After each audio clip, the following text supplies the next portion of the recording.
So Pollux is definitely our first anti-preservation boss that we've gotten in this game, which is pretty interesting that we're getting such a boss with this type of mechanics. So what I've personally picked up on from my own experience dealing with this boss plus watching other people's gameplays is you would ideally want to have characters that have a big HP pool and are able to manipulate their own HP, whether it's taking away their own HP or increasing it, something along those lines. Obviously this boss is very catered to Casterus, Mighty, and Blade, since all of those characters have the ability to manipulate their own HP, and they have a lot bigger of an HP pool than a lot of other characters out there. Now, obviously, this boss is still clearable if you don't have those characters, but I do feel like this is probably going to be the boss that a lot of people struggle with, and if you don't have the particular characters that I mentioned, there is a good possibility that this boss will end up feeling like a stall fight. So even though there isn't a huge threat of dying, you're also going to have a hard time meeting that DPS check, especially given that the boss starts off with 90% damage reduction. Overall, I do enjoy this boss fight quite a bit. I'll have to keep finagling with it in the future as I do future attempts,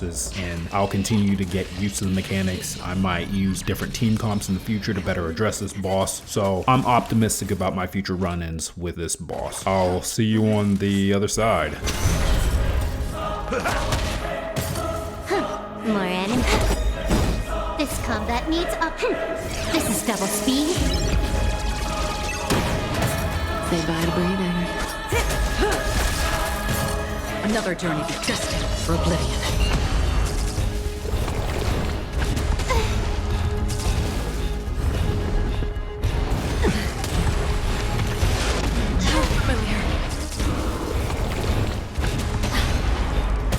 Can I have fun this time? Stand still. I weep for the departed. It takes a fall.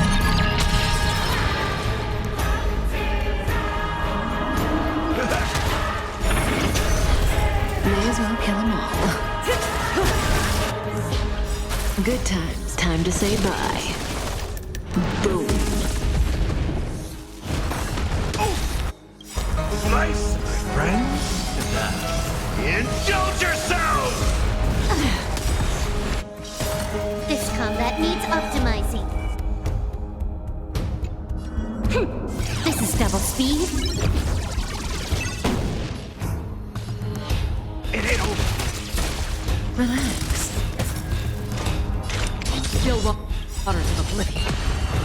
I weep for the departed. It takes a fall.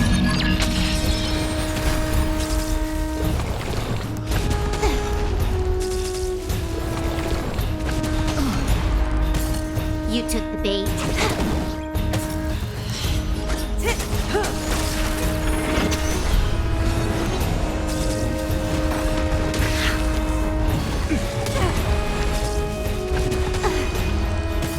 In the mood. Stand still. Destined for oblivion.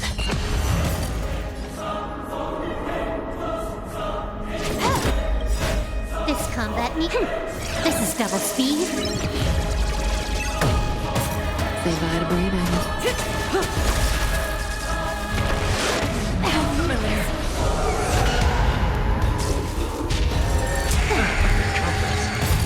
Step up, Relax. nice, like my friends. Indulge yourselves!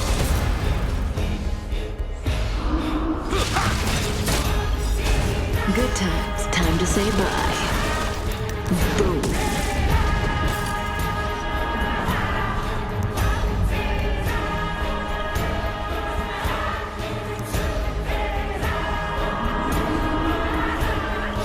I weep for the departed. It takes a fall. Time for a fun. This is double speed. Still waters of oblivion.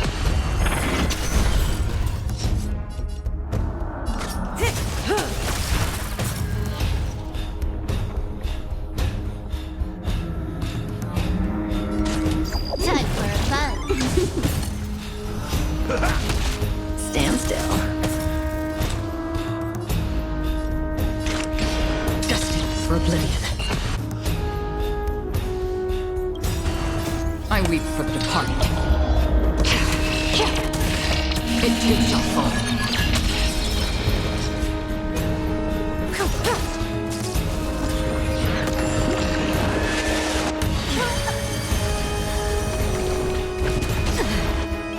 This combat needs optimum. This is double speed.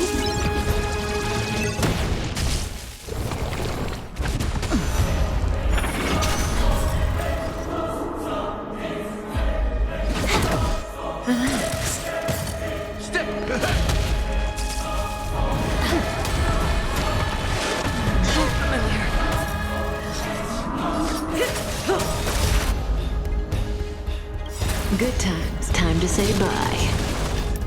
Boom. Still waters of oblivion.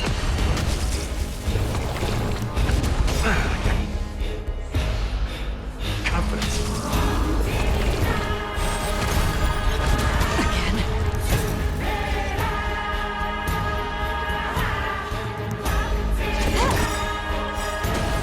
Stand still. This combat needs optimizing.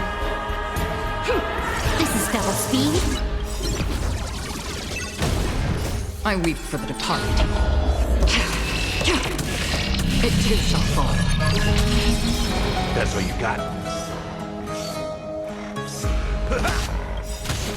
Nice, like my friends. Indulge yourselves! May as well kill them all.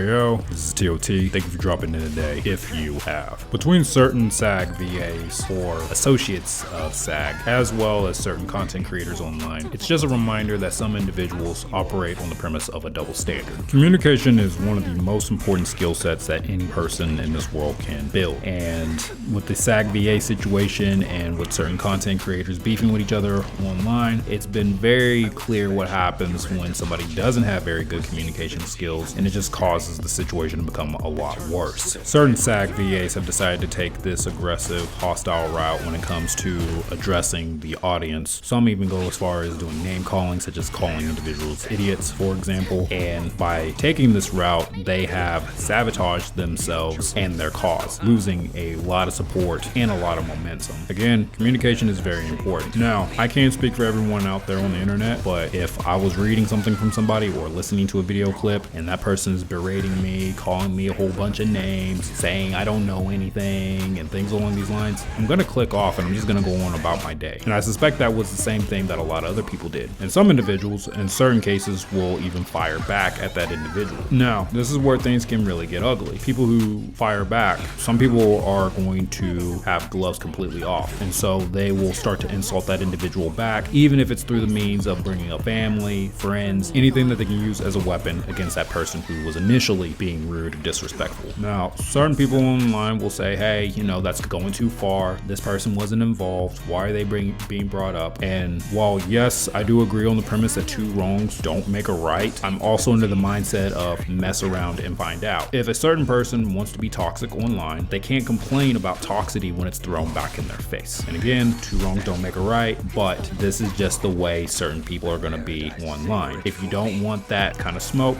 then be humble, be respectful. And then in that scenario, if the person is being humble, if they are being respectful, and somebody does decide to go that route at that point, then obviously the person who was being humble should, in an ideal scenario, get a lot of support and denounce the other person who is striking below the belt. In context of video games, when someone is trying to point out a flaw or a mentality issue that other players have, again, similar to the SAG VA situation, calling people idiots, saying that they're delusional, being super aggressive, being super toxic is not going to get a lot of these people to listen to whatever talking point that the content creator has at the end of the day. Because honestly, again, who wants to sit there and get berated when they can just shut their ears off and continue playing the game however they were playing it in the first place? So in my opinion, certain content creators or certain individuals online have a bigger platform than what they should for a few reasons. They have created an ecosystem where there are a lot of individuals who think similar to them, so hive mind mentality. You have individuals individuals who are aware of the flaws of that content creator, but they don't want to be confrontational, so they never call it out, especially for individuals who have a fear of retaliation. And then there are individuals who are there strictly for the entertainment value, and they're not paying attention to how that content creator is talking, how they're treating other people, and how they go about handling certain situations. So I do believe those are the primary reasons why somebody would still have a platform to the level that they have it at. Now, certain individuals online will make the argument of, well, that's just how that person is online. They're not like that in real life. But I don't think that's always going to be applicable. Sure, that argument could be made for somebody who watches a soap opera or a VTuber, or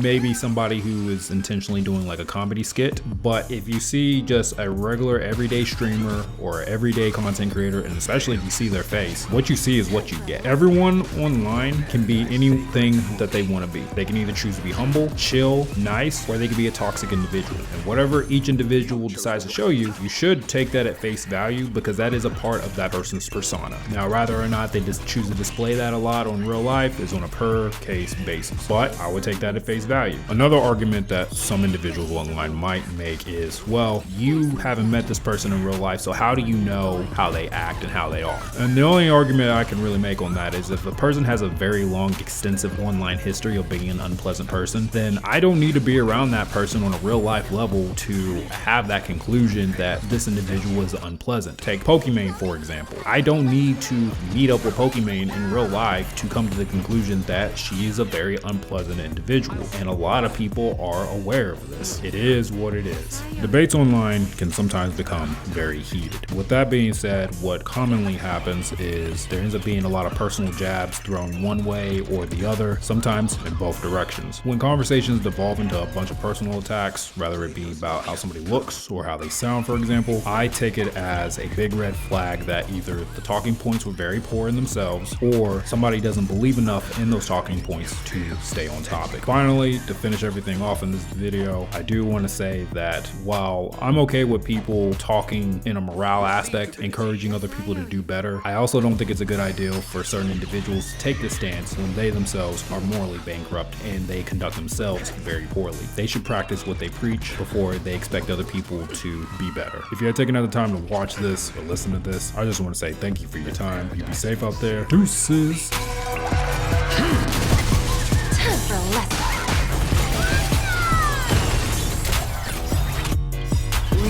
There's no backing out now, for me or you. Lose some with self-inflicted misery. Fail to send you. Your end approaches. Who's the little backstabber? You chose the wrong enemy. That paradise, savor it for me. Bending the rules. Is he coming? I need the West Blade. Let me go!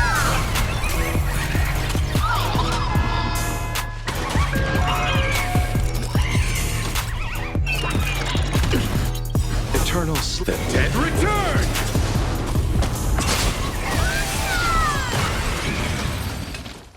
Oh.